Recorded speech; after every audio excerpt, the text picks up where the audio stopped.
on the escalator again. Leave it alone. What? Comics. What are you? I'm Batman. TV and movies. Wrestling. Music. We are just getting started!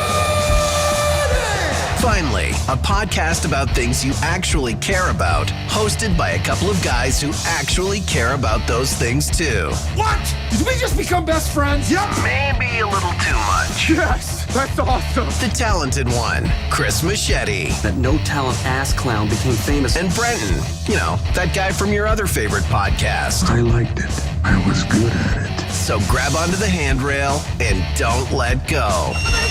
There's a little boy caught the escalator! This is the Kids on the Escalator podcast. Woo! Here's CM and BD. Ladies and gentlemen, please take your seats. The show is about to begin. Yo! Oh, it's a big show, eh? Hey, what do you got there? Wait, let me maximize. Oh, just the original figures from 1978 or 77, whenever that was. Whoa. Oh, well, I'm challenging anyone that's waiting in the weight room to grab their retro toys. God, man, those are nice. Jedi Jimmy talking to you, buddy. But look at that shit. Yeah. Original weapons and everything, man. I saved these from when I was a kid. Can you believe it? I can believe it. I've known you a very long time. I can believe every ounce of it. So you need to find the Boba Fett though that has the rocket launching back there, because some kid choked on it and ruined it for everyone. Thanks a lot, kid. Thanks a lot. Is this a parenting thing, or is that a kid thing? Who do we blame there? Why would you shoot that down your? Where could I shoot this? Right in my mouth. That's right. Well, you know, many jokes we could go childs and babies and stuff. It's all going in. Anyways, it's a giant episode today. We got a massive panel coming. We've got a showdown coming here. And we actually have an intellect on here too. So everyone on the panel, Abby's coming on. Come on. I got my coffee just so I can be alert for everything that has been going on. That's right. This is awesome. I've been really busy lately. It's been great though. It's been great. I've had time to research stuff. I got a shiny new haircut because apparently, and maybe people at home can relate to this who are working at home over COVID. You get pretty comfy at home. I draw comic books, so I'm going to sit at home anyway, whether we can leave or not. But during COVID, I've gotten pretty comfy in the way I looked and my laid back attitude towards my outfit. So I started with the haircut because my daughter said I was starting to look like what was the term she used? Bum? Like a bum, but it wasn't a bum. I think she said I look like a hobo when I go out. Same thing. We'll get the version from the dictionary. We'll get the but whatever it was anyway. So I'm starting with the haircut. But as I mentioned, I have one of those shitters full hats that Cousin Eddie wore from the Christmas Vacation movie, and that might be it. I love that hat. Keeps my ears warm. Things Generation X. I got Generation X though, right? Compared to my daughter, which is what, a millennial? Is she a millennial? She's 25. She's 25. Yeah. I guess so. Okay, so I'm Gen X. She's a millennial, so there's where you get that too. Gen Xers don't. Did you know what they called? This is a question for Abby when she comes on. Maybe she can answer that. She's really smart. So Ryan says, "Let's effing go there, boys and girls," because he knows what's coming between Jedi Jimmy and Rook. Oh, and he's here for the battle between them. And Wayne's here only for the blood and guts portion of the podcast. So there we go. We got some things to get to today. A couple of things for everyone watching at home. You can get in on this. We in the second part of the show today, we are talking NFTs. What the hell is an NFT? Exactly. And we've got a very smart individual who's selling NFTs, very knowledgeable and making money in that space and doing great. Lives in China. I played hockey with this guy, buddy, back in the day, man. He's in China. Sorry to cut you. He was the captain of the hockey team that we were the same age, and he was captain, and I would be assistant, and we played hockey together. So we're gonna have to hold back on those hockey stories, man. Yeah, and then he moved to China, not to play hockey though. What we're going to do is, in conjunction with that, we're going to give away some stuff today. So throughout the show, we're going to encourage you to go to kidsontheescalator.com and leave us a 30-second voicemail about why you like or dislike the Book of Boba Fett. This here is a brand spanking new print that Chris just clearer than that. You're going to get digitally into your inbox, and for everything, it's only going to be for a couple of people. So we're going to give that is away. New from Machete Comics, my friend. That is especially for the Kids on the Escalator channel. I penciled and inked it. It's all original Boba Fett stuff. And our colorist, my wife, Lonnie, she spanked out those colors, man. She's really good at that. I put some highlights in and did that, but she works the computer. So yeah, brand new artwork. It's going to be a digital download. So you can take it and get it printed full size for a poster if you'd like. From, you can go to Walmart to do it, even wherever you want to do it. And the other piece we're giving away digital download is one for your phone. So you'll have a screensaver, Kids on the Escalator, Machete Comics, Boba Fett screensaver for your phone. Okay. So that's what we're giving away with that. And I think all our guests on the show, look under your chairs. You're going to find a digital download as well. That's right. Right. So that's what we'll do. Maybe we'll send one to Dean. And no one spends more time on their phone than this guy, Chris Rooke. How you doing, buddy? What's hey boys, what's going on? Welcome to the show. Speaking of disheveled looks, he's there. Then our next guest today has just cracked the top 50 for Apple Podcasts. Unbelievable. Do you see the effects in that show, man? He's becoming an effects whore. He's amazing. He's only like 2 episodes in, and he's blowing the internet up. It's little Jimmy. It's James P. White, Jedi Jimmy, as we like to call him in the business. And how you doing, sir? And I'm 3 episodes in. Look at Molly, the preview episode. Here, 3 episodes in. 3. I'm on it episode 3. Better, Jimmy, if you would have went top 50 in the second episode. But if you want to extend it along a little bit, go ahead. You're on the 3rd episode. What happens in the 3rd episode? No, I started. The first one was a preview. The first was a breakdown of who Boba Fett was for the people I work with, like Lachlan Cross, who knows jack diddly squat about anything. Right. And we're gonna have a nice little showdown between Jimmy and Rook today, because Rook's bringing this game, and I don't know, he's got some stuff. And of course, Mikey P, back on board. How you doing, sir? Welcome to the panel. All good. I'm back on board with the show too. All good all the time. After episode 2, I think I've fallen into it now. Yeah, you are excited. So that's Mike. He was here, but he's. Hey, did you cut what you're ready? Oh no, he's back. That's right. He's in on the show. All right, now everyone, again. Listen, everyone on their best behavior here for a minute. Fucking take it up a notch, boys. Careful. We have a female. There she is. Hey, that's right.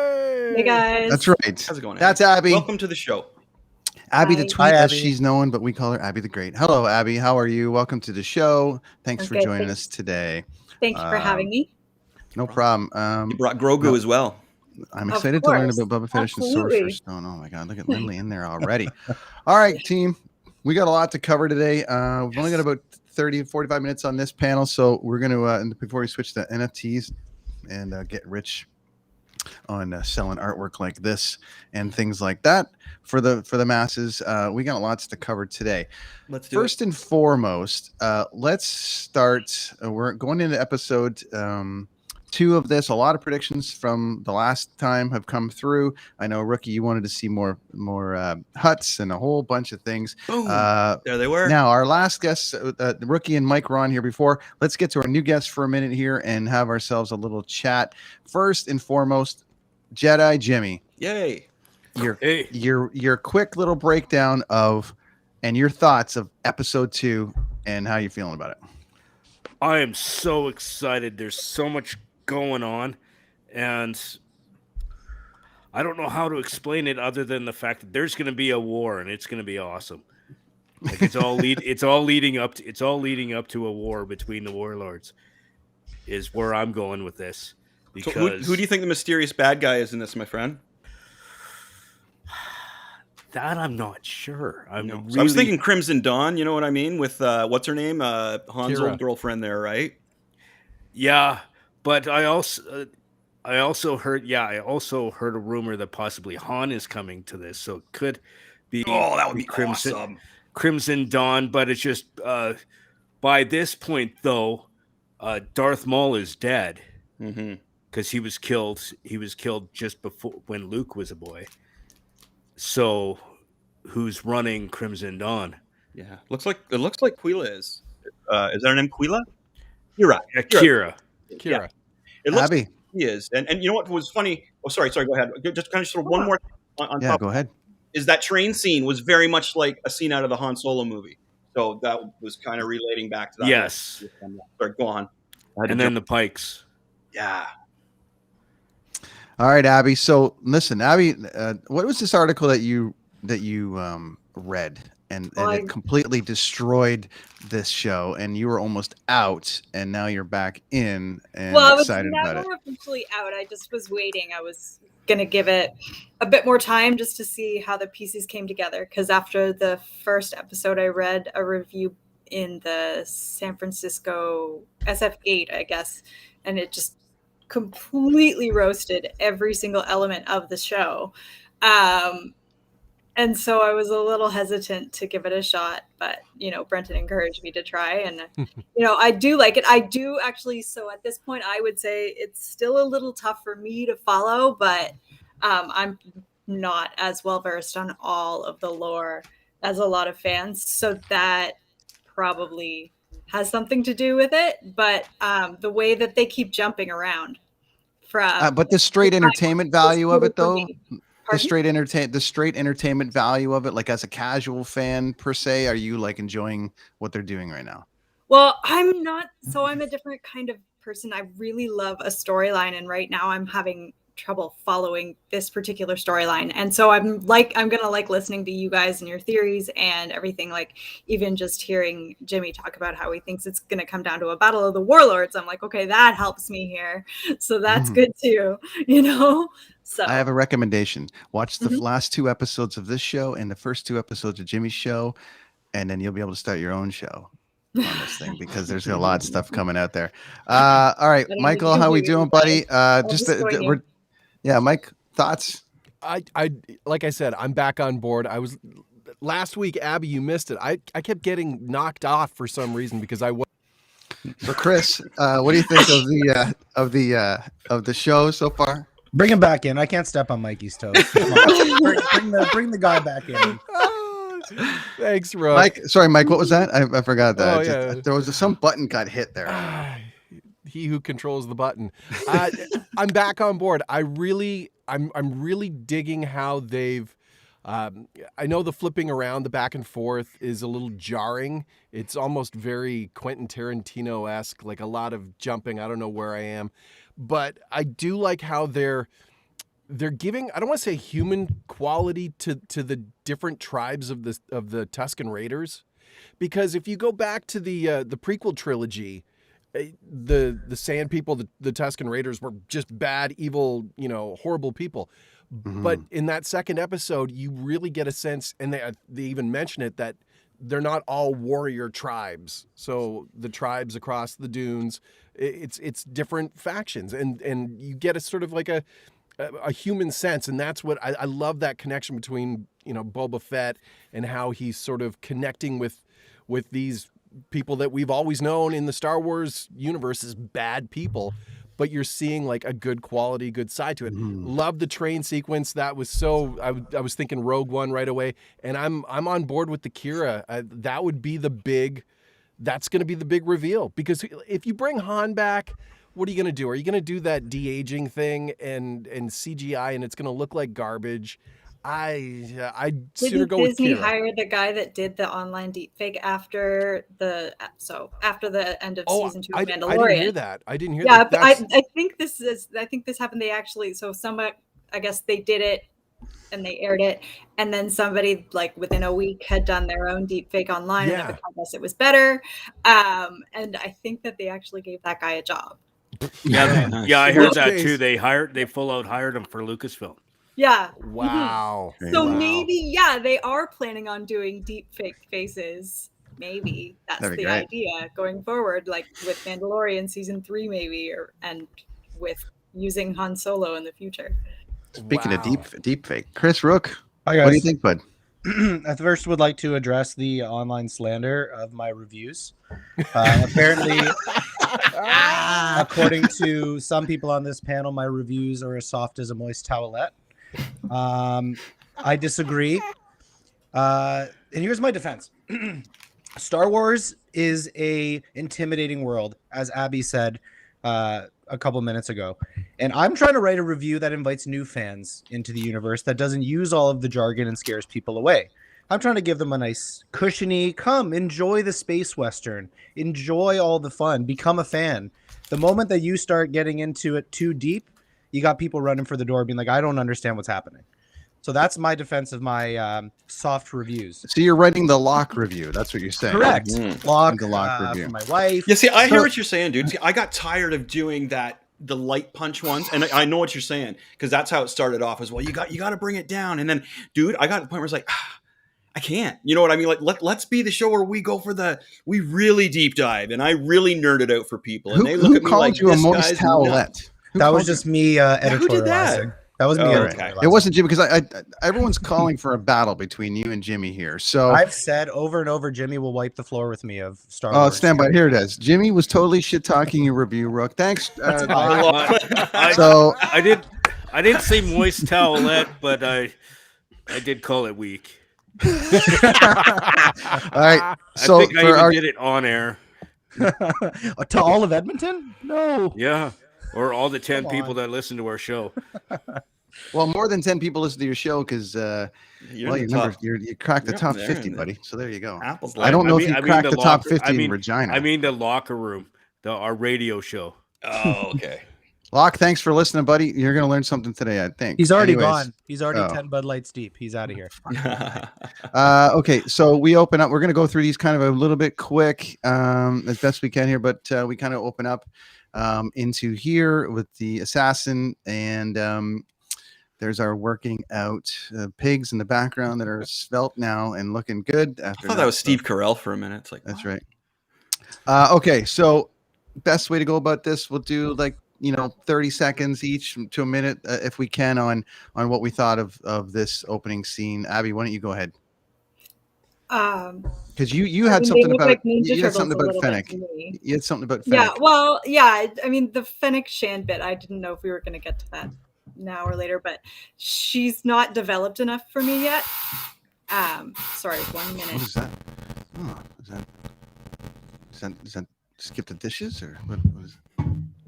No, it's don't worry about it. It's somebody being ridiculous. So anyway, we lost Rook. He's coming out. back. Jimmy, he ruined him. Anyways, I know. All right, opening scene. We got this assassin. We've got the Rancor down below, possibly. The whole trickery in there. I thought it was really funny when they tricked them and all the rest of it. So, what'd you think here, Abby, on this? honestly, I thought I was going to talk to Fennec Shan, but I'm like a little bit thrown because that was a pretty aggressive, like somebody lost their keys, I guess. I don't know. Sorry. I'm like out of it. I'm not even like, sorry. We'll move. That's okay. Stand by. We'll come We'll back go. to Fennec Shan. Chris, She's a great character. Chris, lead the charge, buddy. There you go. So what are we talking about here at the beginning? The opening scene here, yeah. Yeah, the opening scene. So I like the way that they're moving it right along there. You see, we're getting, if you do watch the show and you're familiar with it, you know how how it's going to end with the Tusken Raiders. He is going to be accepted because, spoiler alert, well, he already has been at the end of the second episode, but we know it's going to end that way because of what we've seen from The Mandalorian. The other part where we're kind of caught up, where now he's fighting, the mayor's getting involved and he's got these guards that have come. And now he's just on a wild goose chase, right? Trying to find everybody's playing with Boba Fett right now.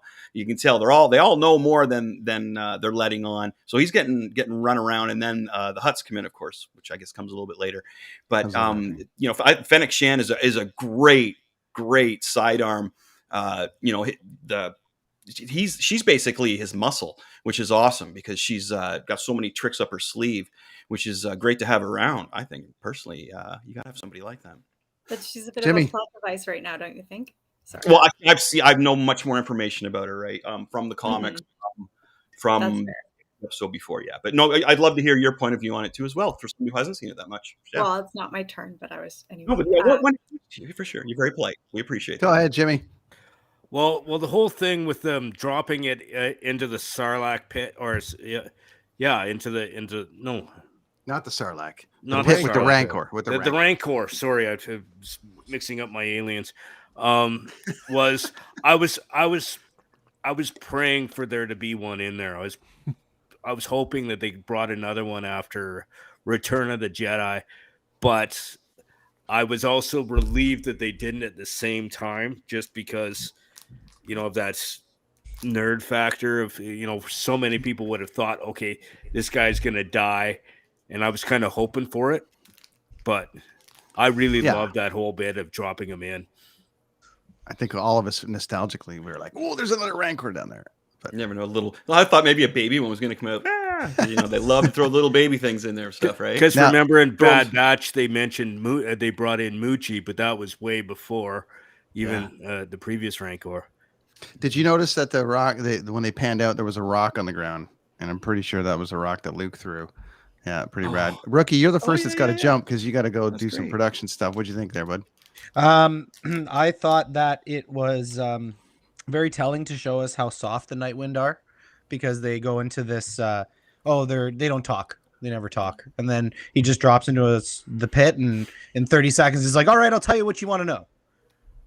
So I think that was very telling about how soft they are, speaking of staying on my soft train. And I'm going to say this, since I called the Hutts, the series is long, and I don't think that I think we're going to see a Rancor at some point. There you go, cool. Michael. I love the attention to detail. I think just visually, they've designed this series to be as seamless between Return of the Jedi and the show. So I loved The Rock. I noticed The Rock. I was kind of actually hoping for the Rancor's handler to show up at some point, like maybe him being locked away in there after the whole. He's all thin and buff like the guards, like the Gamorrean guards are. Yeah, they've been working out. Yeah, but same with Rook. I thought the Nightwind. Yeah, that's cliche. It's like, well, I'm not going to talk. Well, we're going to drop you into the old Rancor pit. You don't think that people would have heard that Luke demoed the Rancor? Like, just, I don't know. It was cool. It's always that fear of the unknown, I guess, huh? Yeah. But I did love the introduction of the mayor and him being what's the species, Chris? I call it Hammerhead. Elorians. The Elorians, yeah. I love the way they talk out of the side of their mouth. I didn't figure that out for years. Yeah, it's the Jean Chrétien. That's what it is. That's great. I like that. I like that they go into here. They assassinate the guard. They assassinate him, and they say it wasn't him that actually ordered the hit, and they don't. He worked outside of the Hutt law and all the rest of it, which I thought was kind of cool. They whacked him. Abby, as a casual in this scenario, when they take him out and then they introduce the Hutt, the Hutts kind of come out here and go around. Are you is it getting cool for you at this point? Because you've already got one episode in, and then you come into the second one, and now we're getting into some of these other characters. Like, I mean, how are you feeling at this point watching the show?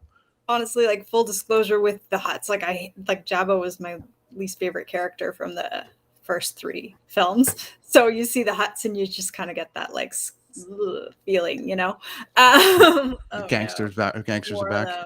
He's drying the sweat off him with a little mouse or something. And then it's funny because I've watched it a few times. The mouse bites him and he drops it. Like, the little detail of the animation too is pretty rad. But he's like, looks like he's dabbing himself with this little mouse, right? There's still a lot of hating online for the CGI Hutts, though. Not big fans of them. I thought these look better than what they did in the sort of revised in the special edition. The special when he was editions. in Tatooine in the whatchamacallit. So he goes from here. He's got to go back into get a bit of repair. Obviously, got to get back in. He loves his back to tank. The back to tank. Go back in the back to tank. Float tank. Yeah. So this is when I'm wondering if they're going to do this for the whole series. I'm hoping they do, because I find it's a really great way to pull these flashbacks in. Yeah. Well, I guess until he gets like full powered again. I think he's supposed to be sitting in there for a few days, right? But he's not. He's going in and out of it. Maybe like he should be staying in there. Yeah, but I love this flashback stuff. And it is really cool. Yeah, it takes them here with the Tuskens, and I think, Mike, you touched on it here. The Tuskens are showing some personality. That there's different tribes and they're all working. They're all kind of different in their own kind of way, which I thought was really, really a nice touch, and put a bit of a humane aspect on him. Very, very cool. So proving to your theory, some are vaxxed and some aren't.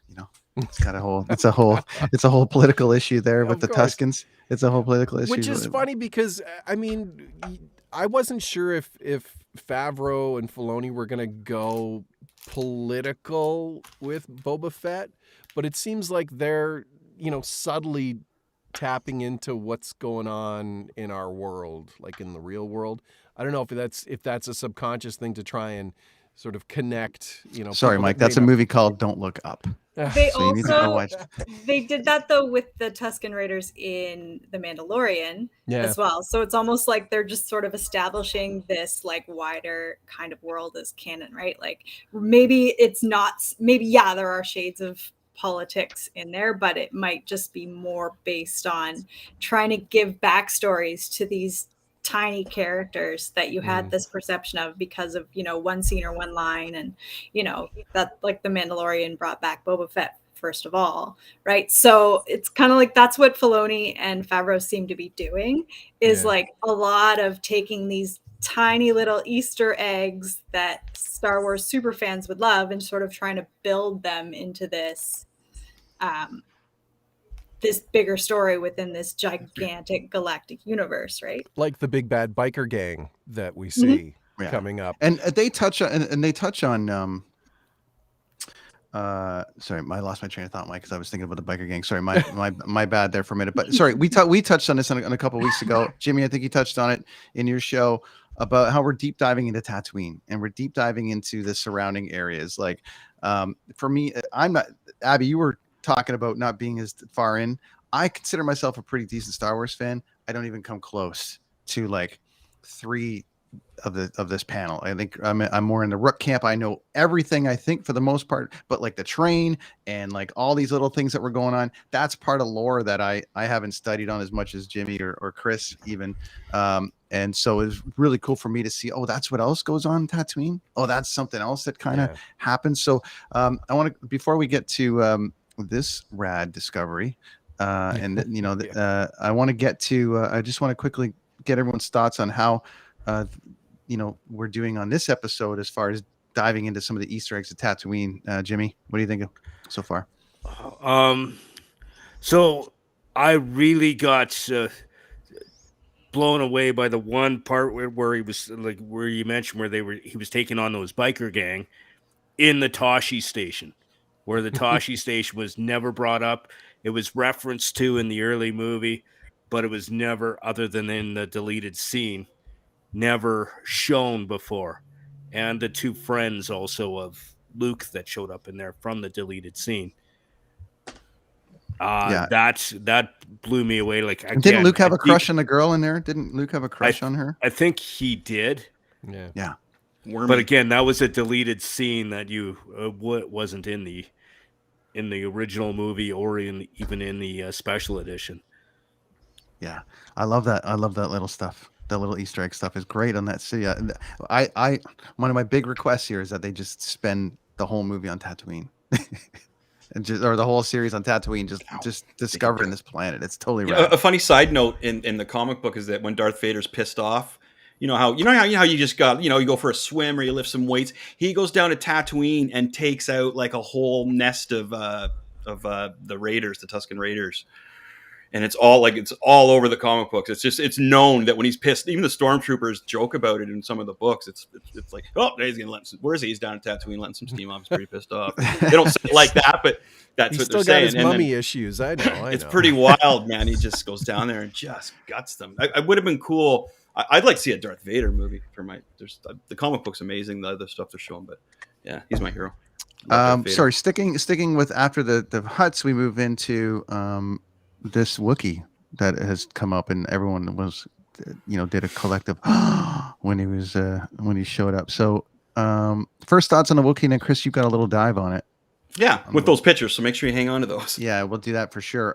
Rookie, how long you got, bud, before you got to jump? Like 15 minutes. Okay, so anyways, you wanted to see more Hutts. What do you think about seeing a new Wookiee?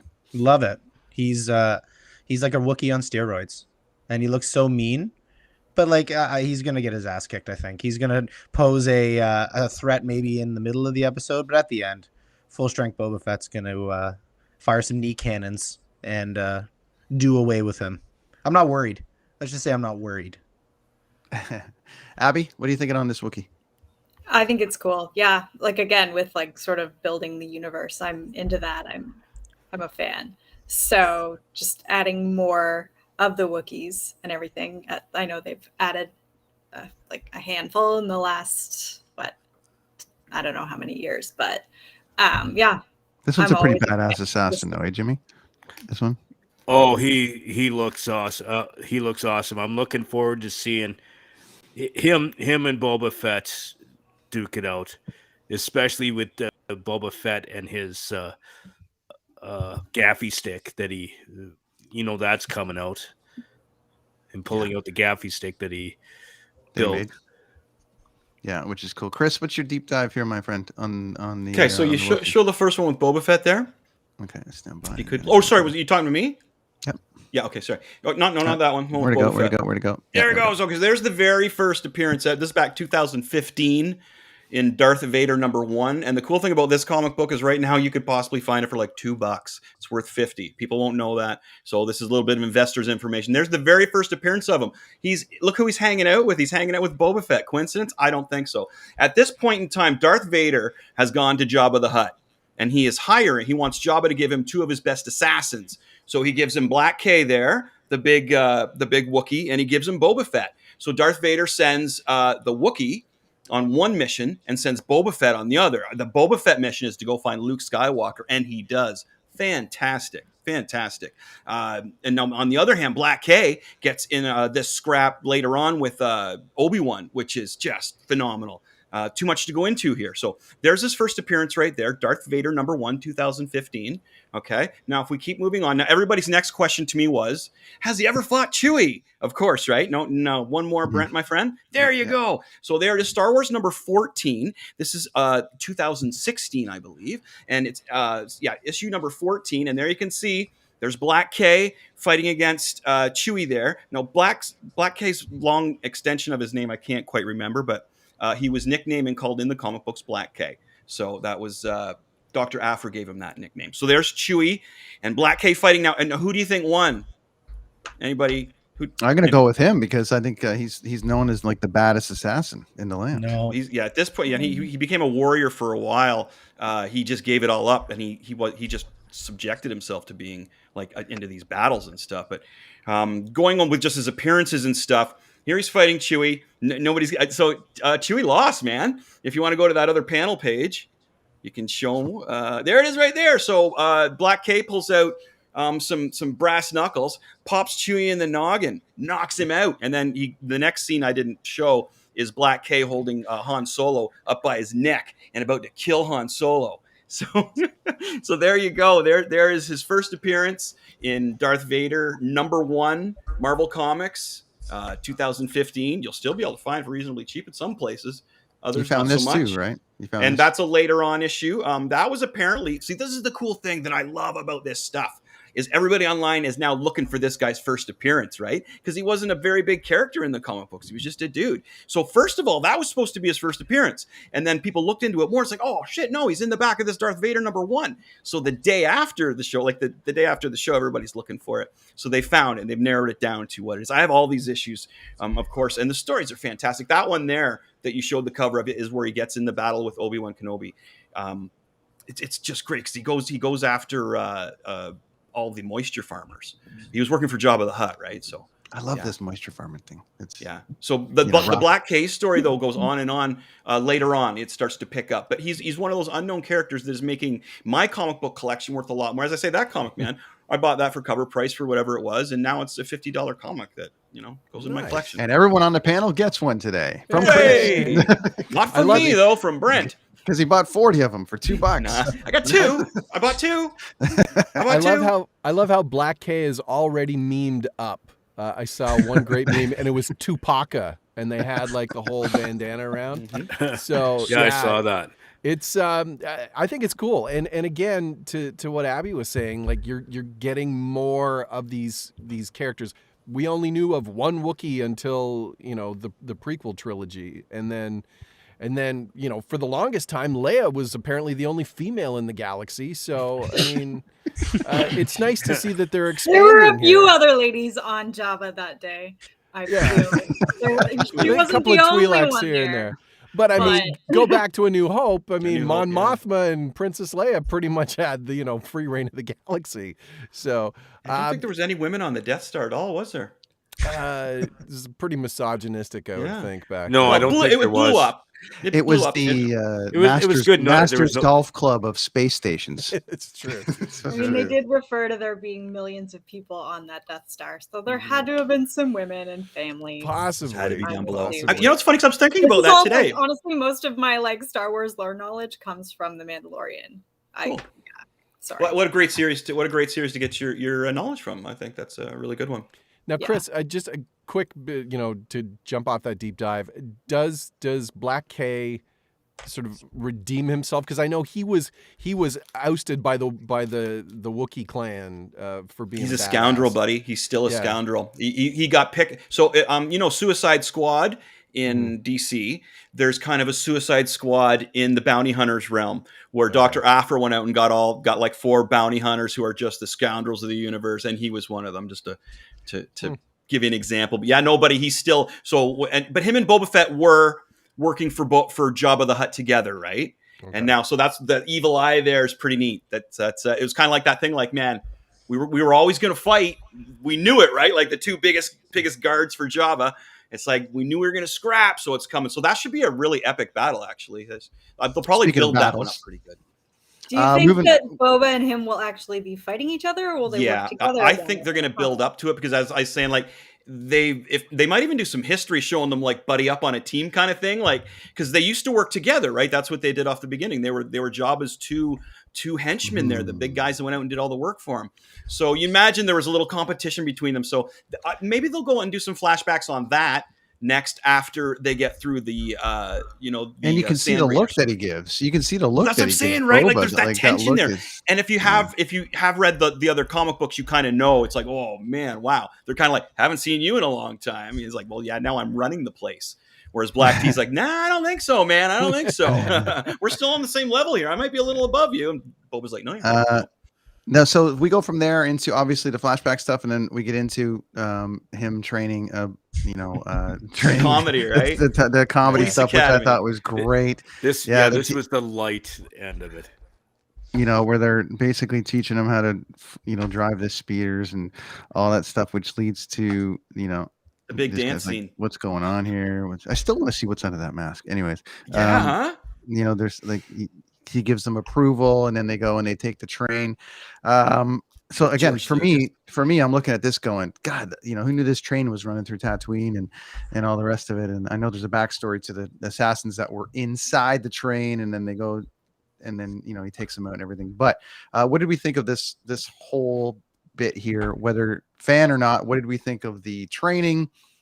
The train attack, and just sort of like that approach afterwards, saying that if you're going to come through here, you got to pay a toll, and he takes care of the Tuskens. I thought it was a really nice touch on that side of it. So let's go general thought. Abby, what'd you think of that whole sequence of events? I mean, yeah, that was a really cool scene. The train is like, it kind of plays on the whole Western vibe that obviously Tatooine has that natural vibe to make a space Western, obviously, because it's a sand planet. So anytime any of these stories that you're putting on Tatooine, these stories you're telling on Tatooine, you have the opportunity to turn them into this like rollicking Western. And so having a runaway train kind of thing in this one too, it was a nice homage, because they do a bit of those homages, and it was a very exciting scene. Michael, you got to jump. What do you think about that thing? And then I guess it takes it into really from there. He goes on an LSD trip, and then and carves a stick, and then we end. So, well, I'll let you take it from this into the LSD trip, and then you got to go. I loved how they did this, and again, to what Abby's saying, like it's the old Western stagecoach type deal. And again, it's the continuing redemption of Boba Fett as he sort of discovered after being in the pit of the Sarlacc and realizing, what have I done with my life? And now I have this second chance, and now there's a kind of redeeming of Boba Fett and getting into, the whole peyote, trip that he does, and getting the piece of wood to make his gaffy stick, which I thought was very, very cool. And it's sort of like that.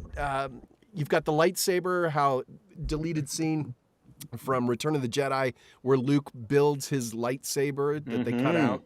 Now you're getting sort of a different, I want to say different culture's version of the lightsaber and the building of the lightsaber and the ritual behind it. I think that's, again, it's really cool how they're diving deep into these sort of, smaller stories that hardcore fans probably wanted to see a long time ago, but you've got the greater Star Wars universe.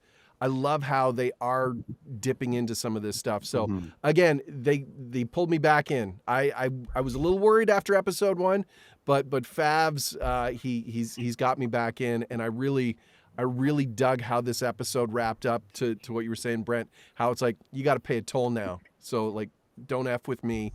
And you guys, this is your land. You know this land like the back of your hand. So don't feel like, you have to be lesser than. So again, going back into a little bit of a political sort of thing here. So I loved it. I'm looking forward to episode 3. I want to see what the Hutts do, and I really, really want to see who the big baddie is. And I think we're going to get it sooner than later, because there's a lot of... I don't think we get it till episode 4, at the end of episode 3, because Chris likes to see these things in threes. So, okay. Yeah. Fair enough. Okay, I'd ask you, Mike, where people can find you, but I'll answer that today. Turn on your TV. That's where you'll find Mike. I'm there somewhere. I'm there. Thanks, buddy. Hey, thanks, guys. We will do this again next week, and it's very cool. And congrats, Jimmy. You are going up to number 1 with a bullet. Well, especially after being on this show that's number 1 in Saudi Arabia. Anyways. Don't say that. Vince is 2? on the other line. Vince is on the number other 2 line. in Saudi Arabia? I don't know. Vince will delete us. Yeah, Vince will delete us. Talk to Abby about that. Okay. Peace, thanks, brother. buddy. Okay, guys. Cheers. See you, man. See you, Mike. That's Mikey P. Heard everywhere. Jimmy. Okay, going from the what did you think of this whole Tuscan thing and the whole Tuscan thing with the train? The train again was the whole Western vibe.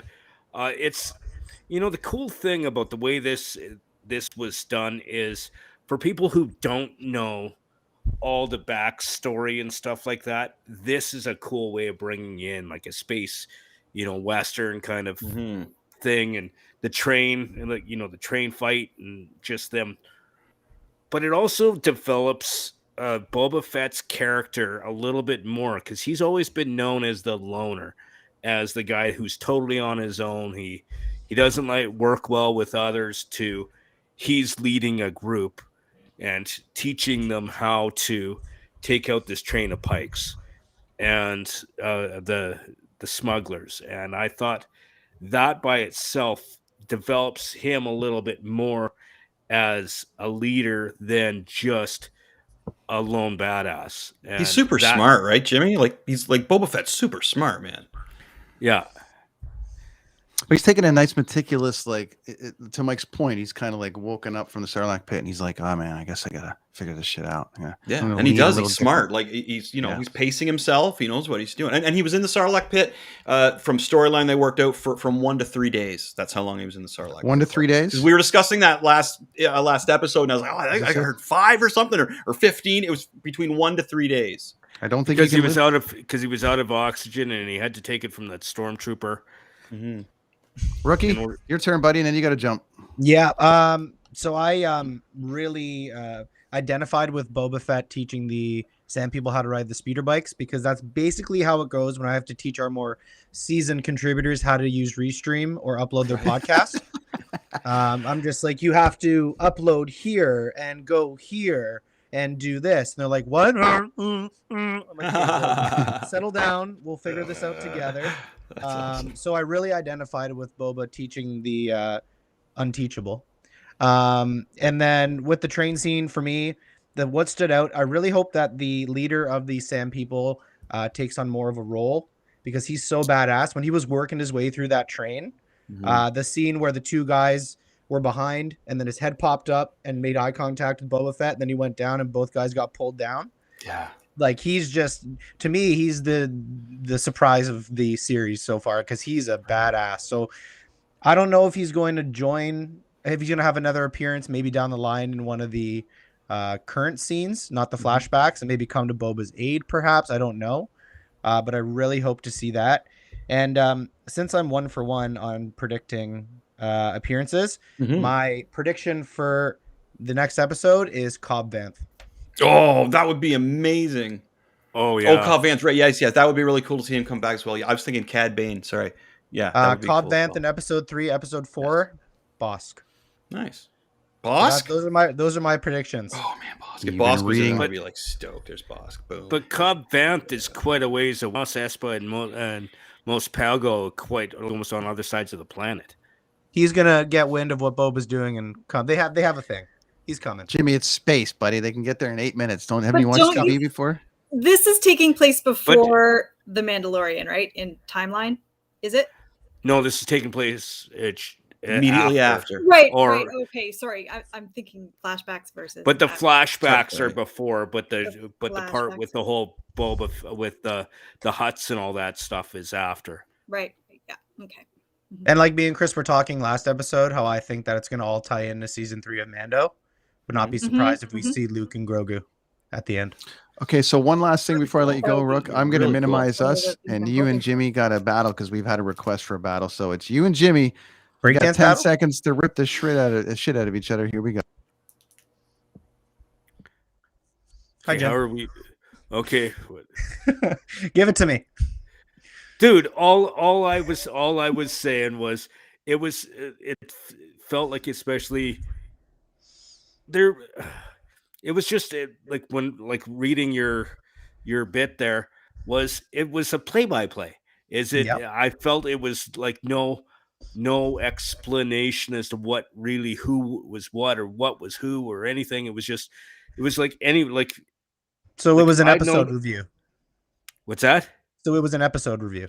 Would you call that an episode review, or it was like watching a hockey game and having some guy telling you what's going on if you know nothing about if you're blind, like if you can't see the game, like it was like you were just reading that's just my opinion. It was like you were reading the script. Yeah. Rather than an explanation as to what's going on and who Big K was or where they were and what's like who are the Tuscans, and that's just my thing. It was no nerd. It was just, Star Wars light. Yes. Okay, so it was exactly that, watered down Star Wars. Okay. Yeah, exactly. And me, I love your show, big fan. I tune in every week. Wow! Cheating bastard! I crap on him, and then he says, "I love your show." Big fan. Hope you do well. Man, I would almost feel bad if I had a conscience. Locke beat that out of me. I love you, Jimmy. Love you too, Rook.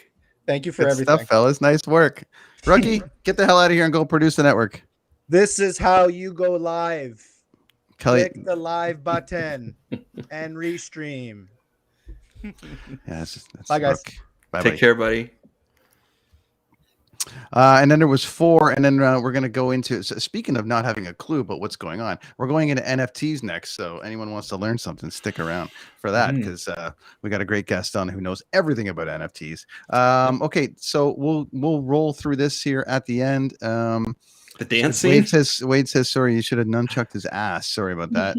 And there's Jimmy McDermott too. Hey, Jim. Yeah, and Rook with the low blow, and Jimmy McDermott. Hi, gents. There we go. Thanks for tuning in, guys. Okay, final thoughts then on episode 2 and where we want to see it go from here. Jimmy, go ahead, buddy. So, as I said towards the beginning, it's going to lead to them to Boba Fett going to the leader of the syndicates and going, hey, I'm going to take out the Hutts, kick them out of my area. And it's going to go to a full-out war. It's going to go to a war between Boba Fett and the Hutts. But he has to obviously get permission because it was even referenced in there. They're like, hey, no, we can't kill them. We need to get permission first. So before he goes to war, like, I just feel that happening, and that's why they're going so far into the Tuscans, and him being part of the tribe is he's going to join the Tuscans who are going to help him, and possibly other friends that he's made along the way, like in Mandalorian. Yeah, the big battle. That makes sense, huh? Yeah, I could see that happening. And then there's got to be some big guest star at the end, right? Like to blow everybody's mind, like that Luke one at the end of Mandalorian. Who called Han Solo? Somebody called Han Solo. Yes, I called Han because there's a rumor that he signed to do a Star Wars project as Han Solo, and he just finished filming some stuff in London. Harrison Ford? Yes, Harrison Ford. So this is around the time frame that's like, obviously Han's still alive because this is 25, 30 years before he dies. Is he wearing an earring? Is he wearing his earring and really angry all the time and yelling at stagehands and grips? At this point, I think at this point he'd still be with Leia, right? So, but there was like, they alluded to the fact that they spent like however many years pretty much married but apart, right? Like, he could never leave the galaxy behind, right? Yeah, that was in, I think, episode 7.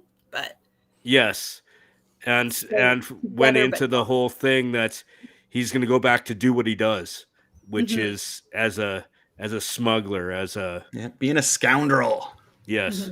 Playing, which I thought was cool. Which I thought was cool in the Force Awakens. His real soulmate is Chewie, not Leia. Yeah, right. And then that would explain to Kira coming in, and leading everything that Darth Maul led before. She basically took over. That is what I'm thinking, and she's probably a little higher up than Boba Fett. So if Han Solo's coming in, that's a perfect call for his ex-girlfriend to come in, and here we go. And then everything's wrapped up in a nice little package. It makes sense. And the big war in there, I can see Solo coming in at the end of the war or something too, right? Yeah. Come on, Chewie. Abby, what do you think? Final thoughts on episode 1 and 2 and where you want it to go. What do you want to see more of as the casual? You're going to learn what you need on the inside. Like I was saying earlier, I do want a bit, because I don't have the comic backstory, so I do kind of want them to build that into regarding Fennec, right? Because right now, she sort of is a plot device. She is always the voice of wisdom. She's his, like, anytime they're in the thick of battle, she saves their ass, right? Which is great. It's awesome. But, like, so she's obviously one of, like, the best assassins in the galaxy. We've established that. She's also incredibly smart, obviously, as the voice of reason all the time. So why is she an assassin or a mercenary or whatever, and not like a senator, for example? Like, what is her backstory? Chris, that's something that I would Jimmy, like them to Can you answer that for her? Well, I think it tells you in the Mandalorian, at whatever episode she was in the Mandalorian. I don't know how much background it gives about her. She was hired. I can't remember. The guild were after her because she was a well-known assassin, and she had killed all these people in all these different star systems. But also in the Clone Wars and also in the Bad Batch, she was part of the syndicate of assassins and that went after the different characters, like Omega for one. And I hope they bring her in. It seems like she's in the Bad Batch. She lets Omega go, correct? Yes. So that is another element. Good in her, right? She's like one of like she was supposed to kill a child and chose not to, which that most people would say yes, that's good, but a seasoned assassin, why is she? Like, I want to know more about Fennec. Yeah. Definitely. So I think from the point of what we've seen, she was affiliated with the rules and with the bad guys' rules and fighting for the syndicates and stuff. And then she decided, like, screw this, I'm going to go and be a bounty hunter. I don't know if somebody invited her to be a bounty hunter, if she had that would probably make a great story. It could be in a comic book somewhere, it might be. Comic books are great for exploring more detail of the feelings and layers of characters. But yes, they're not, you're correct. They're not showing a lot of layers with her character right now. And they could be. Like, give her a flashback, and they could probably answer a lot of stuff in a half hour. But yeah, like what drove her to go away from the controlled syndicate where she's making, for sure money, to going to the way of the bounty hunter where, I have a thought then. Maybe they'll dedicate a whole episode to her. Maybe the next one will be all about her, and that'll set up even just like some lines of dialogue where she refers to her past. I'm happy with that too, just to give us something. Like, I'm reading rumblings that a little bit more that about she's going to turn. I don't know. Sorry? Any truth to this? I'm hearing rumblings that she may turn. Well, she shouldn't. She's got a life debt to Boba Fett, so we'll see how trusting she is, because she's got like the life debt that Chewie had to Han, and we saw how that went. He was pretty reliable. Chewie was, right. Look after the princess. Chewie, yep, you got it, no problem. All right, friends, that's it for segment 1. Jimmy, nice top 50 in Canada, buddy. Tell us where we can find you online and all this stuff, man. Come on. It's the Jedi Jimmy podcast. I am on the Dean Blundell Network.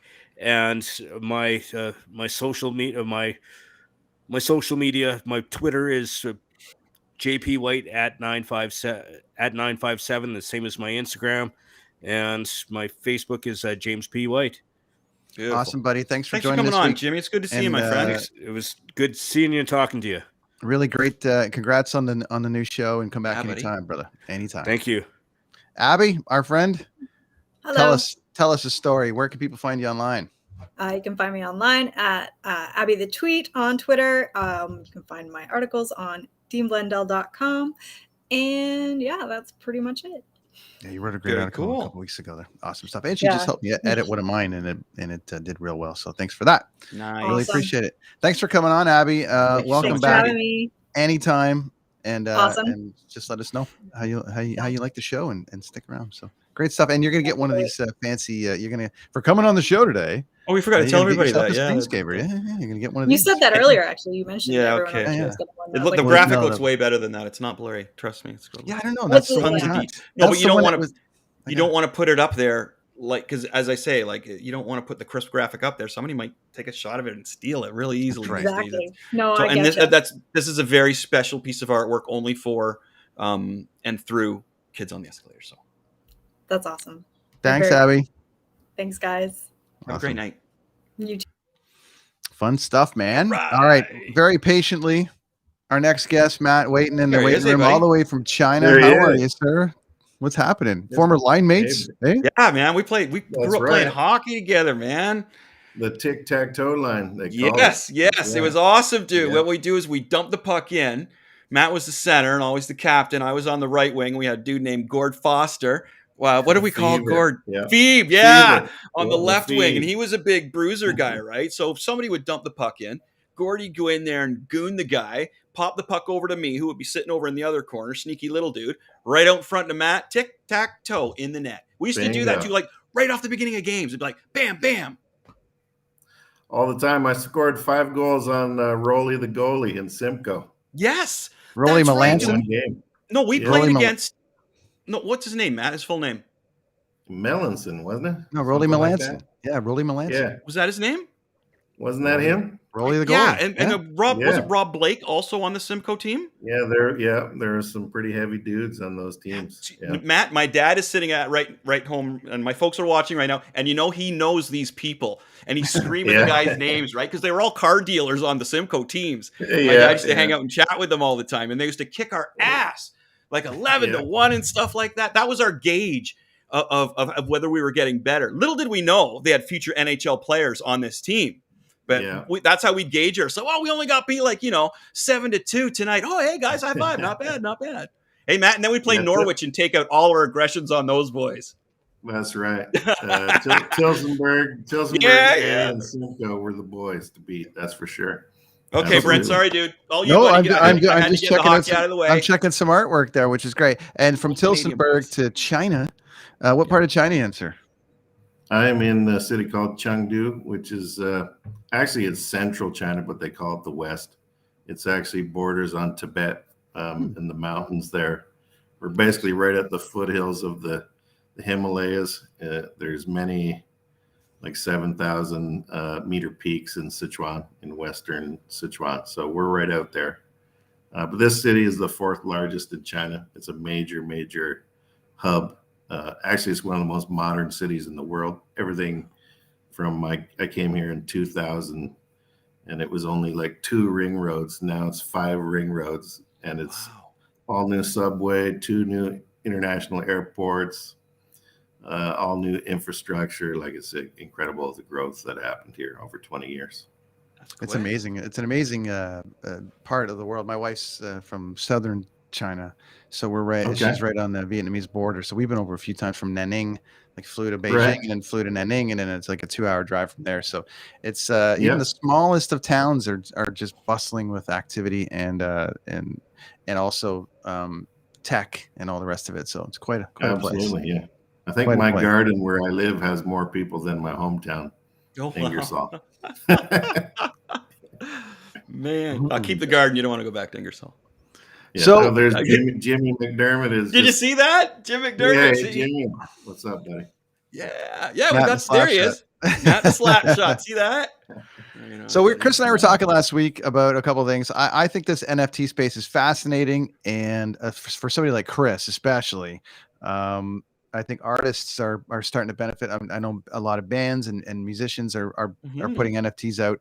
Our Lady Peace just did their whole new record on NFT, and then it'll go to them first. NFT purchases first, and then it'll go their way. A great way for artists to make money finally. From the standpoint of like the artist can control revenue streams and all the rest of it. However, I'm not sure anyone understands what the hell they are. No. So Matt, as simplistic and as dumbed down as possible, Matt knows how to talk with is that an conversation. NFT. Pretend you're talking to hockey players. What the hell is an NFT? Non-fungible token. Actually, it is whatever you want to make it. Basically, that's kind of like what I like about the space. You can make your own rules. There are no rules. You can make your NFT anything you'd like it to be. Like, for example, just take Chris's download that he's offering today to users. He could definitely NFT that. He could put it on any one of the number of NFT sales platforms, including my own, by the way, short plug, metacraft.pro. And he could list it there on 3 different chains, the Binance chain, Polygon chain, or actually one right there in Toronto in Canada, the Metis DAO. That's a very active community of NFT and crypto enthusiasts. So that would be ideal actually for Chris or other artists like Chris to put their NFTs on that platform or that chain for sale. So basically, you could take Chris's Boba Fett digital imagery. He could offer it as an NFT on one of the sales platforms. Somebody can actually take this thing and like Chris could say, buy this art. It's only available to the one person who buys it, which is not different than going to say an art gallery or a comic book store if Chris printed it out and left it down there. But this is a digital token, right? This is a digital copy of his drawing. Yeah. Right. But what he could do with it these days, it's not enough just to offer the artwork. Of course, it should start with great artwork, which Chris obviously can do.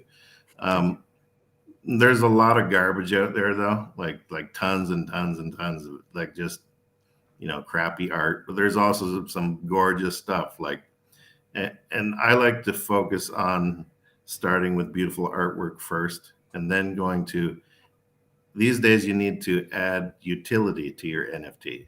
So for example, you need to add something real world or something useful to the user or the buyer of Chris's NFT.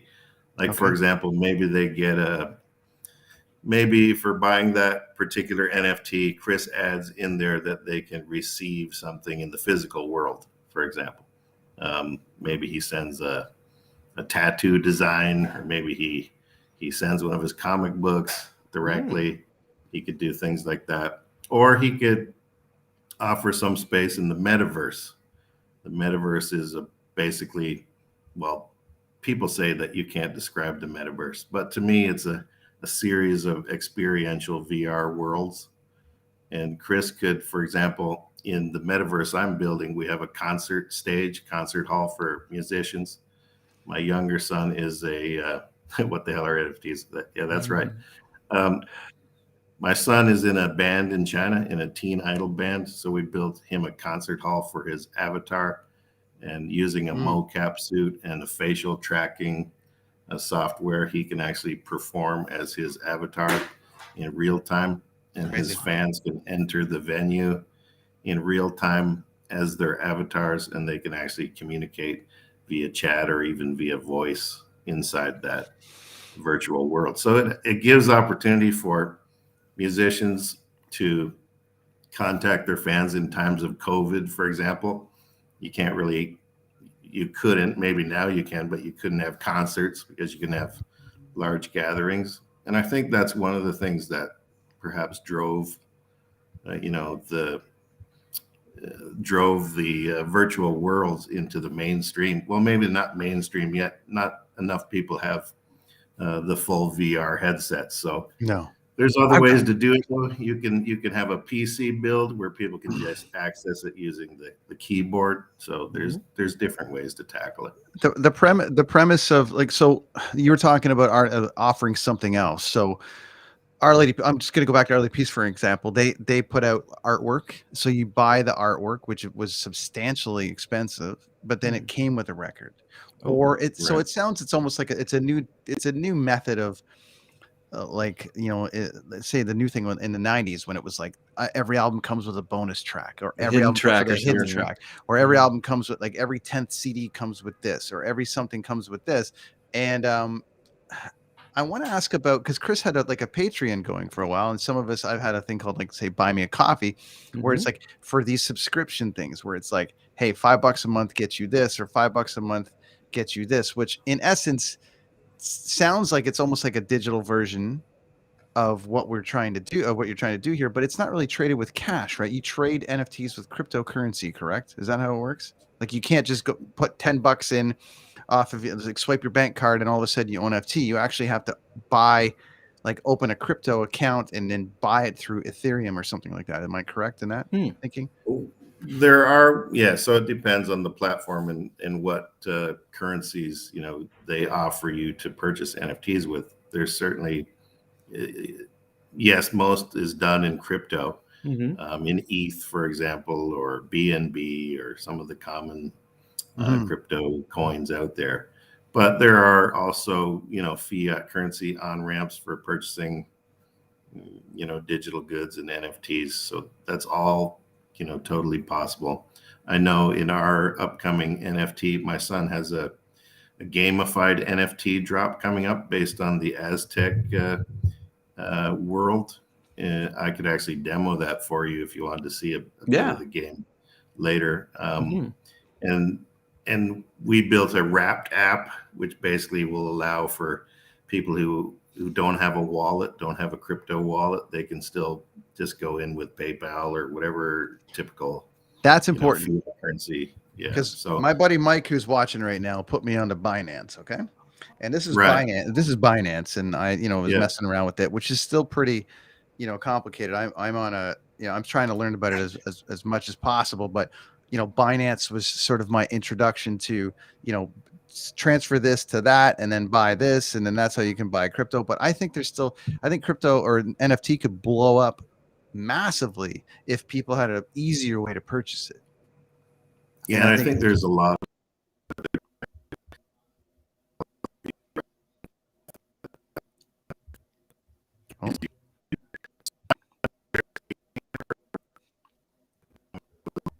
Oh, we're losing Matt a bit there. Oh no, he's pretty far away. I think it's that China. I'll just do that. Lost you for a sec. Bring him back in when it comes through. So, I think what in your particular case, Chris, it's funny because the instant this NFT thing came out, I was instantly thinking about you because I'm like, geez, your artwork is so specific, especially with you. You do such what do you call it? You commission pieces. Yeah, specific pieces for people. But then you've got like, hey, this is Batman battling, the Emperor from Star Wars, and I just drew it, and it's only available for the next 10 minutes or next 24 hours or something, and it's on an NFT or something, and I am seeing artists get like 40-50 grand per piece, or like through like equivalency of things, and it's an unbelievable space, and I know it's really great for artists. I think we're getting Matt back here. Okay, good. Well, we could give away our song. There he is, buddy. Oh, there we go. We lost you, man. Am I back? You're back, buddy. We lost you after hockey, so could you start over? Yeah, someone must have been listening in and didn't want us to spread the. That's right. Yeah, so sorry about that. Okay, am I allowed to? I was about to demo the NFT. Go ahead and demo. If you can share your screen, go ahead, man. All right. Okay, I'm going to do that. Hopefully it'll work. I'm not sure what the back end of Restream allows us to do. But you did send me this. Your son did this, yeah? Yeah, look at that. Wow. Let me see. Oh, here we are. Okay, I'm going to share this.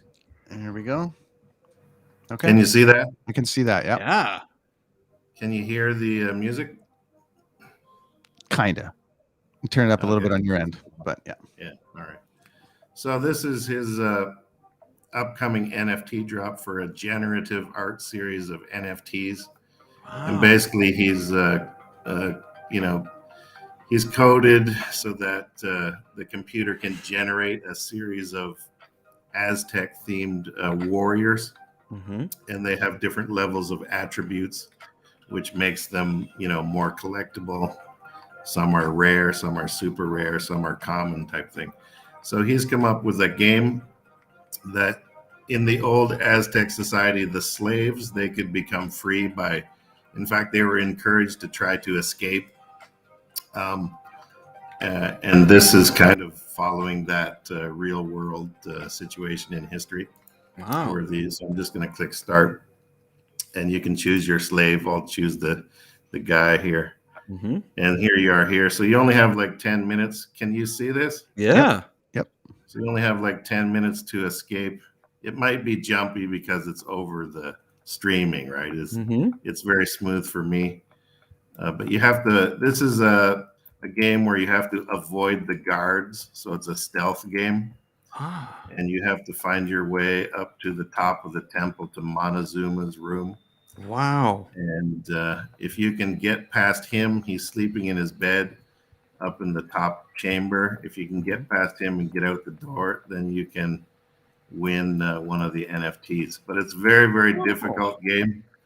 Most people, they will. Sorry, he created this game. You compete to win, and if you win this game, you win an NFT. That's right. Yes. Now, does it cost to play this game, or this is free to play? And then if you pass, if you win, then you win. Or do you have the beta is coming out. It's free to play in the beginning, and then of course, as you know, with most games, you start adding features.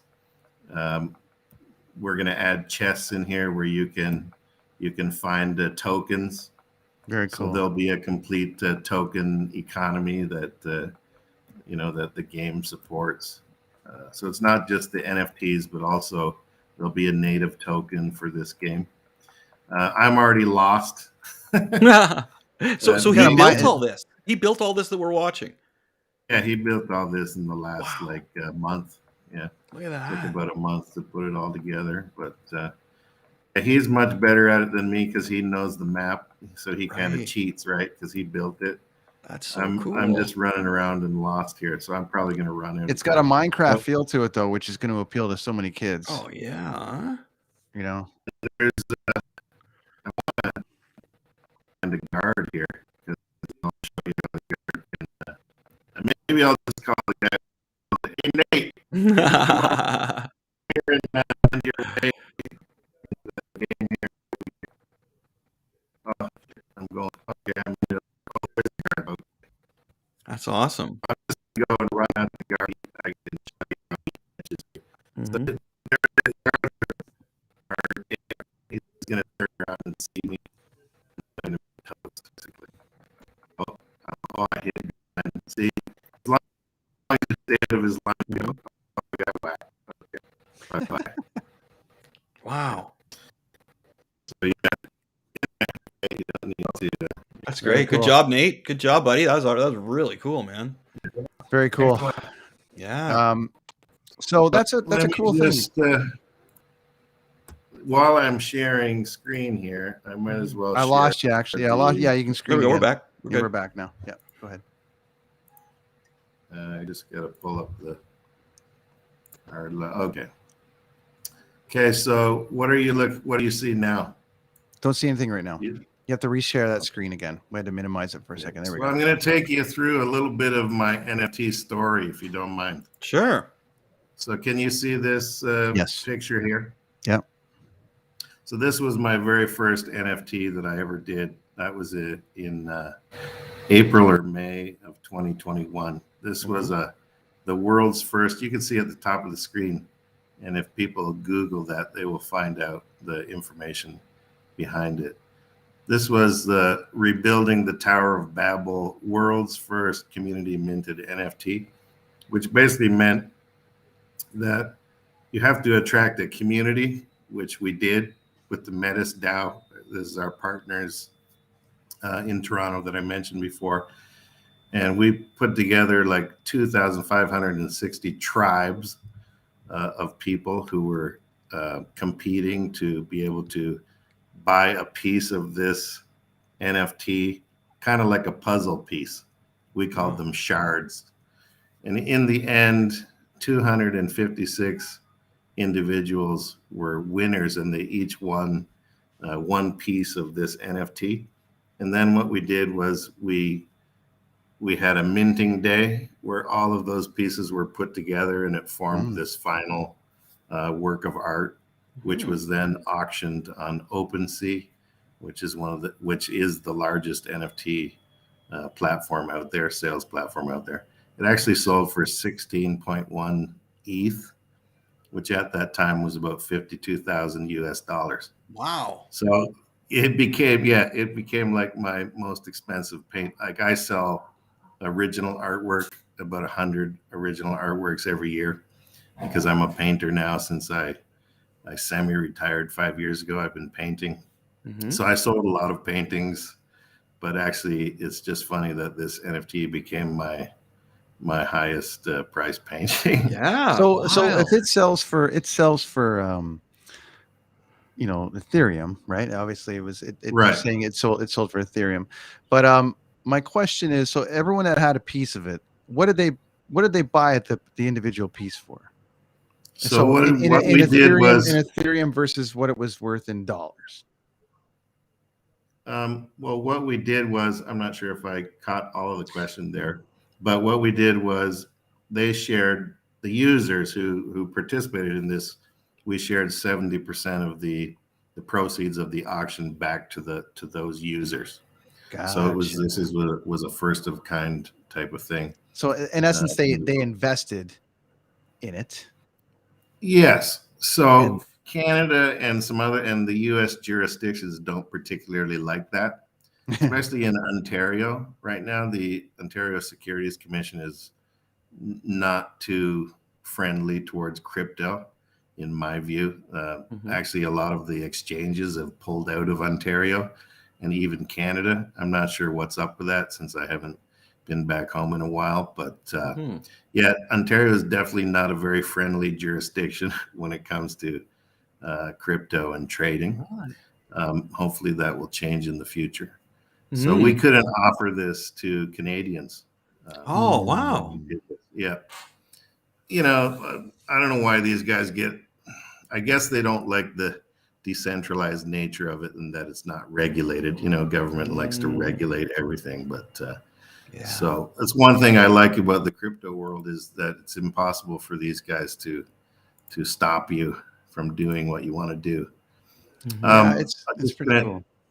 Yeah, can you see this here? Yep. Oh, wow. Yeah. Hollywood Reporter. Yeah. So my background, started when I came to China. I co-founded the first English language newspaper in Western China, the Chengdu Daily.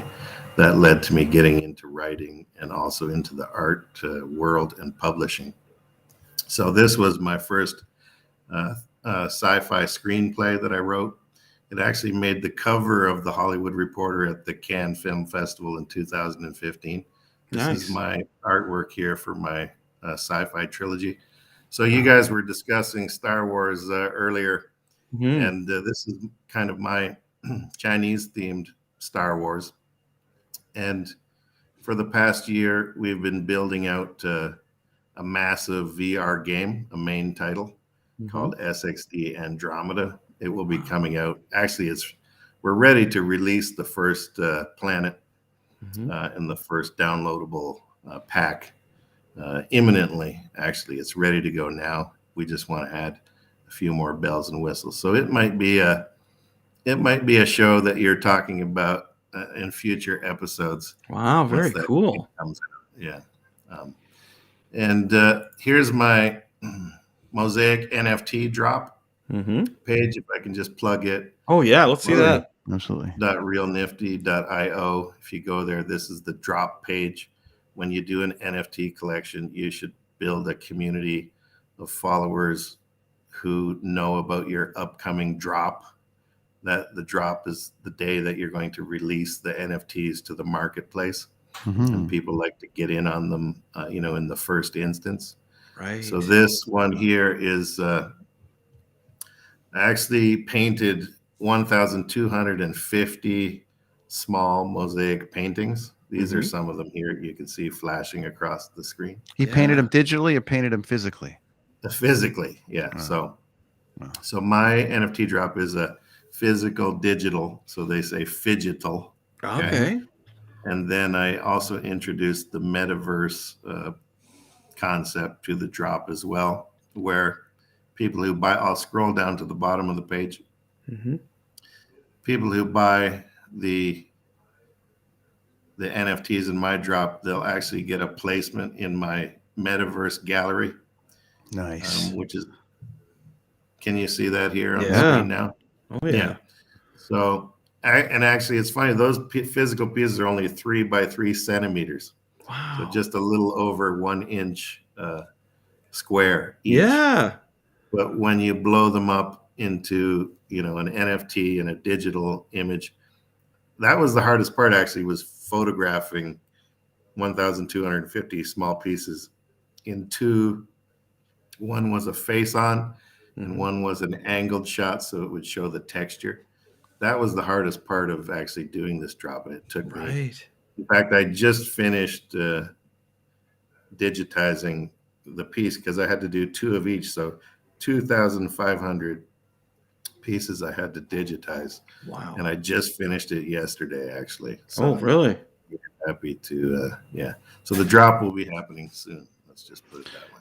So Matt, let me ask you before we let you go on this thing, that when it comes to this, like for Chris, for instance, let's go, say basic brass tack.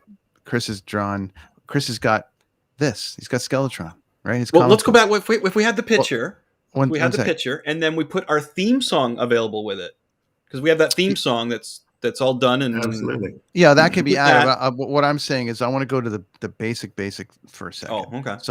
So you've got Chris has created this comic Skeletron, obviously, which he's got offered in digital, and he's offered it in hard copy, which is fantastic. I think it would make a fantastic NFT from a digital standpoint. I think that comic space is doing well, and he created this for the show for our people that are watching, and we're going to give it away to them.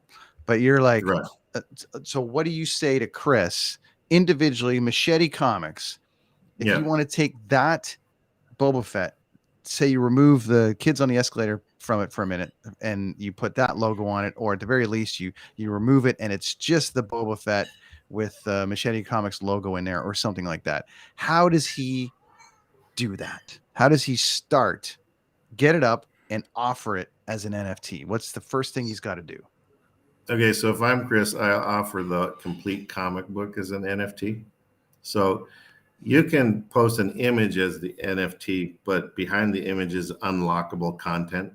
So once someone buys that NFT, it will unlock the link so that they can access Chris's Skeletron comic book series. And he could then offer that one special edition graphic of Boba Fett as a bonus for people buying his comic book. That's what I would do if I was Chris. And I would then also have a presence in the metaverse. He could have a Skeletron avatar and build a Skeletron world, maybe his lair or wherever he hangs out kind of thing. Yeah. He could definitely build that in the metaverse. It's not difficult to do. This could probably be done in 1 or 2 weeks. Wow. This kind of thing. And he would then be able to take people or his fans would be able to go in avatar format into Skeletron's lair. Maybe he has NFTs hanging on the walls there that people can interact with. Mm-hmm. They can click on the inquire button on that NFT in the layer of Skeletron. They can buy that. That will take them to the sales platform page where they can buy that NFT. There's all kinds of interactivity you can do. You can put mini games inside Skeletron's lair. Mm-hmm. Maybe you have to shoot something. Maybe you have to find something. All kinds of small little gamification tricks that you can do in the VR worlds. Just like you saw the game that I showed you for Nate's NFT. Yeah. Mm-hmm. So there's all kinds of possibilities and Chris is his music lessons. He could NFT his music lessons. You could perform your music lessons in VR format, whether you want to you can actually just show your videos from YouTube inside the VR environment if you want on a screen, or you can actually do that as an avatar. And you could. Wow. So he could take, for instance, he could take all the copies he sold and he's got all the addresses from the people, and he can take issue 2 and then issue 3 and then issue 4, and he's got hundreds of followers or thousands of followers or whatever it's going to be that have invested in this particular hard copy of what it is, and then he says all of a sudden issue 5 is only available in NFT. Oh, right, and it's and that's one of those things where you could build that universe. Would you suggest that, Matt? Is that what I'm asking as a dumb question. Could he do that, and then anyone who purchases that as an NFT form would get a physical hard copy, but you'd have to invest in that 5th episode that's only available in this format? Is that an option for him? Absolutely. The rules are whatever you make them. So Right. if you want to offer the cover page of your 5th issue and people then unlock the content that's available from that, absolutely you can do that. Let's remove Chris from the equation for a minute. Let's say somebody like Abby, who was on the show, who writes books. Mm-hmm. Okay. Mhm. Or let's say Jimmy, who's got his podcast, or anybody for that matter, who takes a picture. Hey, man, I just took this picture. I actually took a great picture in China years ago. Mhm. That gets a lot of Yep. compliments. And I'm like, geez, so what do you do? How do you take that thing and go Sell that photo as- now what? Now what do I do? I've got this and now I want to offer it. You go, there's the blockchain, there's all this stuff, but you're like, you need to go to here, you need to click here, you need to upload it to here, and then you need to start your thing. Is there a process there to simplify it, or is it actually still complicated? It's not complicated at all. You can go to any number of NFT sales platforms and list your NFT. All you have to do is log in. You will need a wallet though, so that's the first step. Yes, what is MetaMask that? That's yeah. What's that? So you need a crypto wallet because you're gonna have to spend some gas fees. Mm-hmm. Actually, So if you have MetaMask is one of the easiest ones to use. It's pretty self-explanatory. If you just Google it, you'll figure it out, Mm-hmm. and you can be set up in like 5 minutes. You're gonna have to add some crypto into your account. You can do that in a number of different ways. You can get people to send you some if you want, Mm-hmm. wallet to wallet. That's the easiest way. It's just in China we have WeChat, but there you have like WhatsApp and other. Just send your buddy a message and say, "Hey, I got a new wallet. Send me some crypto. Here's some cash." Yeah. Or if you're Nice, sitting okay. at the bar, you can do the same thing. That's easy. My buddy Mike helped me with it the other day. Hey, Mike, if you're watching, but yeah, I'm on a program called Shake Pay, which is basically just crypto and Ethereum, and I shake it every day, and it gives me a little bit of crypto and Ethereum, depending on what I want to do.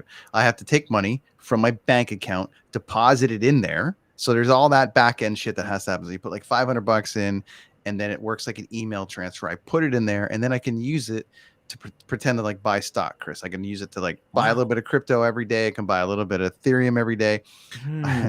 I think that's where I get lost. So well, that's the thing that I think confuses people and eliminates people. So I was at that point, and then my buddy Mike was like, "Hey, check out Binance." So Binance was basically a wallet, like it's basically a program that allows you to buy more than crypto and Ethereum. And to your point, Matt, it allows you to buy all these different, NFTs and stuff through there. But the only way you can actually, I don't think it's the only way, but one of the ways that it has to happen is I have to be able to transfer crypto and Ethereum from this ShakePay app, and I have to transfer it over to Binance in order to buy this kind of stuff. So it's a little confusing to the average person like myself who's still learning. That's why I want to dumb it down, where it's like, yes, you need to go here. You need to connect your bank account, and then you deposit money, and then you start buying.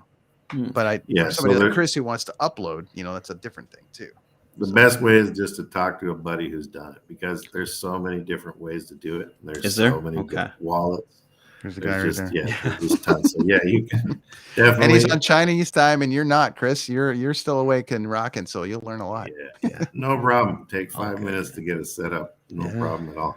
And where do you list it? You should, of course, list it on my own minting platform. So explain that. Explain that. So you have a platform that people can sell NFTs on. Is that what that is? That's right. Yeah, Metacraft Pro. So if anybody goes to my socials, you'll see Metacraft Pro. You just go there, you log in. We have 3 different chains you can list your NFTs on. The Metis DAO chain is one of the most active ones on our platform because it has a 80,000 strong community, and they like to support projects on our chain. Also, you can list on Polygon, which is layer 2 of Ethereum. That's actually the cheapest one. It costs like less than $1 to mint an NFT there. Wow. And Binance, we have the Binance chain. Binance, I think, is around $1 or $2 to list an NFT right now. And because you have to pay a transaction fee, they call them gas fees. It's just basically the processing power that it takes to hash the blockchain and register whatever you're doing on the blockchain. Right. So that costs money to do that. So yeah, our platform is not as expensive as the ETH platform like OpenSea. Right. Their gas fees have just gone astronomical, like in sometimes over $100, $200, $300. Not every time. It just depends on the time that you do it. So I have listings on there as well. That's where I first got started. So I'm not putting them down. They're definitely the main player in the NFT space, but there's so many boutique shops. Like mine I consider a boutique shop. It's a specialty shop. And so you can be like a bigger player on a boutique platform. If you put a project on OpenSea, you're just a little fish in that huge ocean. It's very hard to get recognized. How many people are on yours? Or is that private? So we're doing actually thousands of transactions. And we just started like a month and a half ago. Nice. So it's busy it's extremely difficult to build one of these platforms. There are some off the shelf type of marketplaces that you can do, but to build your own, the debugging process for the code just takes forever. Really? And we're still adding features all the time. And the coding is more difficult than people think. I bet. And the debugging is the big issue. The testing and debugging takes a long time to get it right. Right. That's really interesting. This morning, when you have some success, then you come under attack. This morning, we suffered an attack on the website.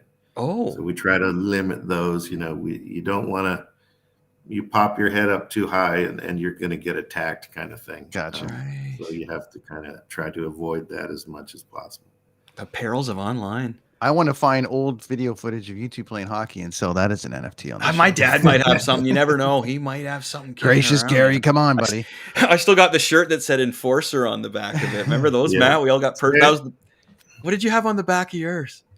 I can't remember that one, but say you hi to your wanted- dad. I mean, he used to save me a lot. Sometimes my dad worked the night shift, so Chris's dad had to fill in sometimes as the driver to the games. He loved that stuff, say hi to buddy. your dad, and He's our watching sponsor. right now, Matt. My mom and dad are watching right now. Did Gary ever pick us up from a gig, Chris? I can't remember, but yeah, I don't know. But Hockey well, all Matt, the time, you'll though, come back. Matt, you'll come back, and I'm sure you and Chris will be talking tons because I think this is something, Chris, you need to jump into right away. I agree, man. I agree. That's great. And I think, Matt, you should come by regularly and give us updates on what's going on there with all you got going on, because you got some cool stuff going, my friend. That is awesome. It's good to talk to somebody from the other side of the world. You know what I mean? It's really cool. We appreciate you making the time for us at this time. Problem. And it's morning there, correct? It's morning, yeah. So morning's not my greatest time. No, I hear you, buddy. I hear you. Man, you did a great job. Really, really appreciate all the info. It's very important. Where can people find you online, Matt, as far as if they want to get some more information on your service? So they can go to metacraft.pro, or they can go to my LinkedIn. I do a lot of business on LinkedIn, make a lot of connections there. Just look up. If you just Google Matt Vegh, you'll see my LinkedIn, my Facebook page for my artwork. On Twitter, it's just my name, at Matt Vegh. So awesome. Yeah, it's all there. Actually, the best way is just Google Matt Vegh, and you'll see all the links are on there. They'll show up.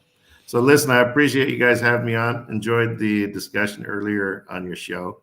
Very cool. And at some point, I'm releasing the metaverse, our metaverse this month. So I'd like to bring that on your show. Absolutely. We would love to just hit us up. Let us know when you want to come back on the show. We'll just dedicate a show to it. I'm starting to travel, Matt, in a couple of days, so I might be out of the loop for a week, and maybe you and Chris can take over for a week and just do NFTs. So there you go. I think that'd be great. All right, sounds good. Okay, Have buddy. a It's good good one. to see you, Matt. Thanks, Matt. Take care, Appreciate man. it, buddy. All right. Take care. Take it. How about that? Right on. Right on, man. Keep your head up and your stick on the ice, right? We're covering a lot of ground today, folks. We're covering a lot of ground, and hopefully, if that's a lot to take in, but watch this thing, go back and kind of, we tried to break it down, but it's going to start with, you need to get a wallet. You do, which basically you got to go to Binance. You got to go to Binance or one of these to get a wallet, and it's a bit of a process, but check it out. I mean, I'm not very bright, and I'm on the entry level of it, and I'm learning a little bit as we go. But we still got one more thing to get to. Chris went to the comic book store today. SBT Comics, and man, Mark is such a great guy there. We're going to do a lot more things, especially it'll get better once COVID's done. I'm going to do some workshops down there. Man, all this free stuff. I got this free card packaging that they save them in. I got this card. I don't know baseball, but I got that guy. I got a Magic set of cards. I got some hockey cards here. Again, some baseball players. I don't know if we got any baseball fans out there. Of course. Help them out. Oh yeah, and of course I got a new mask with a dragon face on it. So it looks like I got a dragon face. They gave me a mask. I got a Pokemon patch. I got a Pokemon. You put it over your booster shot. Yeah, I put it over my booster shot. I didn't. Yeah. Anyway, the sticker, and I got a greeting card, a Pokemon greeting card. So some Pokemon stuff. Oh, look at all that stuff, and plus I got some comics, of course. Now I know we're pressed for time. We're gonna wrap after this video. Okay. We'll wrap after this video, but before we do that, just a few things to encourage people to do. Reminder to everybody that because of what's going on with the NFT, we are giving away a digital print. Yes. Please. Yes. Visit us over at kidsontheescalator.com. And it's way clearer than that. It's way clearer than this. It's super high def. Chris has designed this Boba Fett. Has designed this Boba Fett. And what's going to happen is basically we want you to go to kidsontheescalator.com and leave us a voicemail. You're going to click the little microphone in the bottom corner and just say, I love the Book of Boba Fett because it's really cool. Or you can be like Lachlan Cross and be like, I hate the Book of Boba Fett because I hate nerds. So we could do something like that. We don't care. We're going to pick. Don't know why you do that if you want a Boba Fett picture, though. But whatever. We're just encouraging traffic to the website. And we want you guys to go there. So kidsontheescalator.com. Leave us a voicemail. It's a digital download, so you don't have to leave your house. We will send it to you. We will send it to you. And then you can either transfer it straight to your phone for your screensaver and or you take it on a little drive, one of those little portable drives. Oh, right. One of these little things. And go print it up. Pop it on there. Go to Walmart or go to, one of those things. Yeah, I'm talking to Staples, any of those, buddies. Yeah, they'll print it out for you. And everybody that was on the show today, we're going to send you some as well. All my friends that were on the show today. You guys can print thank it up you very and much. do all that stuff, and Chris will sign it digitally for you as well. Yeah, Chris, I think we need a picture of Jimmy in Jedi form too, there, Jimmy, buddy. Yeah, we'll have the beer can in one hand. We'll have the lightsaber in the other. Jimmy, I think that's what we're gonna do, buddy. This has been the Kids on the Escalator podcast for another Monday night. Man, that's a long show. We got another 7 minutes of your time that we're going to ask you for to check out Chris's visit to SBT Comics in Kingston, Ontario. We're going to go there regularly. This is the first one. We'll be back next week, friends, with a review of episode 3. And then I'm going on tour, so we'll figure out what's going to happen after that. But that, my friends, has been the Kids on the Escalator podcast. That is Chris Machete over there. I am Brent from the Brent on Tour podcast. New episode this week with Mercedes Nichols, 4-time Olympian. Rest in peace, Bob Saget. Sorry, buddy. Rough go. Good times. Rad dudes. Thanks, everybody. Bye, Mom.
I remember buying that comic book as a child. Really? Yes. That's awesome. Sure. Can you show us? Oh, sure.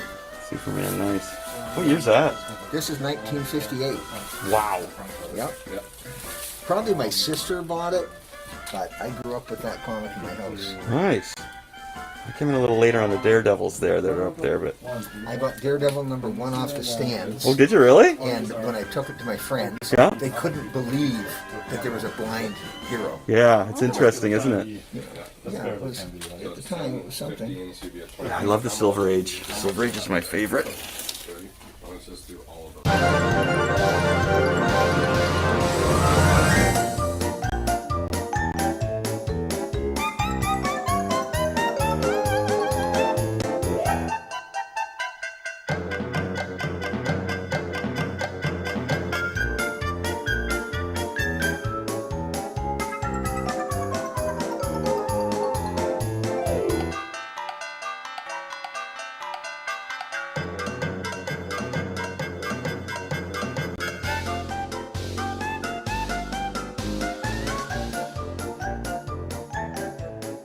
My local comic book store. This is Mark. He's the owner. Great guy. What I have is called a pull list, and what that is I can pick out the comics that I want. Mark will put them aside for me because he's a rad guy, and I don't have to fight and stress out about trying to get good copies of something that is really popular that maybe I would miss out on. All right, so tell about the pull list and show where it's at, Mark. So what you do is first you want to decide what comics you're going to read every single week or month. You come in, you give me that list, we set up a poll. So in the folders over there, you put your name on it, and every Wednesday when new comic books come out, before the store opens, I pull yours, or Chris's in this case, so that when he does come in, he just says, can I get the comics out of my pull list? I grab them out of his folder. In this case, we got a bunch of Spider-Man, some Bounty Hunters, and a Venom. Perfect. That's how easy it is, my friends. So it's a good way so I don't miss out on anything. Occasionally something comes out and it's so hot that it's gone.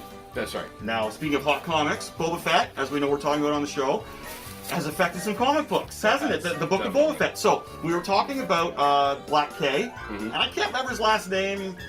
Anyway, I was panicked when the camera's on. But we do know he's a Wookiee. He's huge. That's right. And the big debate online is, where's his first appearance? Yeah. Where is it, Mark? So right now, Darth Vader #1 appears to be the first appearance. That could change as people do research. We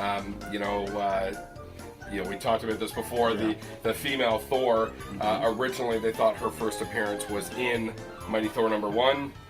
She got her own series, and it's pretty uncommon that somebody appears for the first time in their own series.